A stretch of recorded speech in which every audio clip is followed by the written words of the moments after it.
Senator Murphy joins us now. Senator, after Newtown, after the horror there was a lot of hope that some sort of progress might be made. Does this moment feel different for you? I mean, you've been trying to get legislation passed since Newtown. Well, the anti-gun violence movement has been growing by leaps and bounds since Sandy Hook. The gun lobby, the gun industry had a head start on us of about 20 years when it comes to political organization, but we are catching up, and I think this may be a watershed moment with all of these kids speaking for themselves. This may compel lawmakers to act. But the fact of the matter is the public has made up their mind long ago on this issue. 97% of Americans in the last poll want universal background checks. That number's always been above 80%. Ultimately, we have to convince members of Congress that if they don't vote with the 97% of their constituents that want stronger gun laws, that they're going to pay a price at the polls. And the strength of this movement and the strength of these students may finally be able to convince those members that they'll pay that political price. The White House has said that the president is supportive of a bill you're co-sponsoring with Republican Senator John Cornyn that would help strengthen the federal background check system. Today, though, in his listening session in the White House, the president seemed most supportive of the idea of arming teachers and others inside schools. Is that part of the solution, do you think? That's an insane idea that will make our schools less safe, not more safe. It's a creation of the gun lobby.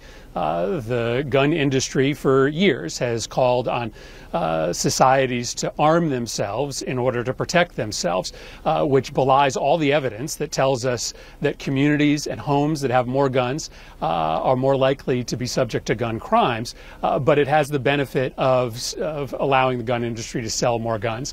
My bill with Senator Cornyn is a good bill, but let's be clear what it does. It just compels states to comply with existing law. It actually doesn't subject any additional sales to background checks. That's what Americans want. And so I hope that we'll have a full debate on the Senate floor about the ways in which we can better protect our kids and all citizens of this country. If you look at FBI statistics, so many of the deaths in school shootings take place in the first couple of minutes, really in the first 6 minutes or so.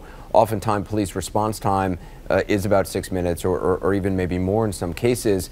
The argument for arming teachers or others in the school is that you then have more guns in the school that can potentially fight back. You say it's just a recipe for disaster. Can you just explain why you think so?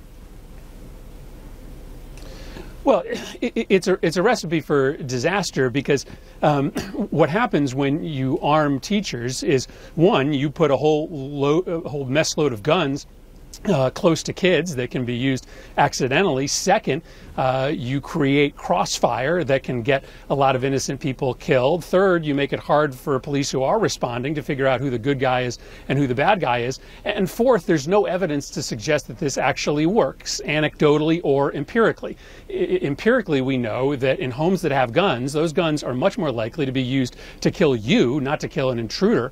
And anecdotally, we know in places where mass shootings happened and there were lots of guns, take Dallas, where there were people walking around that square with AR-15s strapped to their backs, it didn't help end that carnage. So this, again, is simply a talking point from the gun industry. They are trying to make you think that more guns will make your schools safer because they are desperate to sell more guns. Republican Senator Jeff Flake is now backing a bill introduced by Democratic Senator Dianne Feinstein that would raise the minimum age to buy an AR-15 type rifle from 18 to 21 years old, which is the age to buy a handgun, which would have in theory prevented the shooter in Parkland from legally acquiring his rifle. The NRA has already come out against the bill. If history is any guide, does the NRA's opposition guarantee defeat? Well, right now Congress is owned by the NRA. The reason that President Trump is supporting the bill that I introduced with Senator Cornyn is because it's endorsed by the NRA. It's the furthest the NRA would go, and thus it's the furthest that the White House and Republicans in Congress will go. At some point, the NRA will lose their grip. The gun lobby will lose their grip on Congress, but it'll probably have to come after an election. I fear that right now the NRA has veto authority over legislation in Congress. Maybe I will be proved wrong. Maybe these kids are more powerful than they even know, but that seems to be the reality today in Congress. A few minutes ago, President Trump tweeted this. He said, quote, "I will always remember the time I spent today with courageous students, teachers, and families. So much love in the midst of so much pain. We must not let them down. We must keep our children safe." Do you have hope or expectation that this president will spur the Congress to act in any meaningful way? It certainly didn't sound like it today. Again, I'm glad that he's endorsing, the bill that I wrote, but it is just an incremental step forward just to try to make the existing background check system work as it's intended to do. The end of that event today was full of NRA and gun lobby rhetoric, loading our schools up with more weapons, something that teachers don't want and students don't want.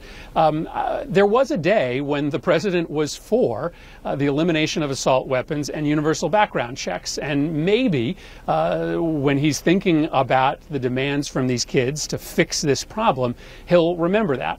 I hope that he will also remember that this isn't just about school shootings. Even on days when there isn't a school shooting, 90 people in this country die from guns. Many of those suicides, but 30 of them are gun homicides. We owe an obligation to everyone who is a victim of this epidemic, not simply those who are victims of school shootings that get a lot of attention on the news.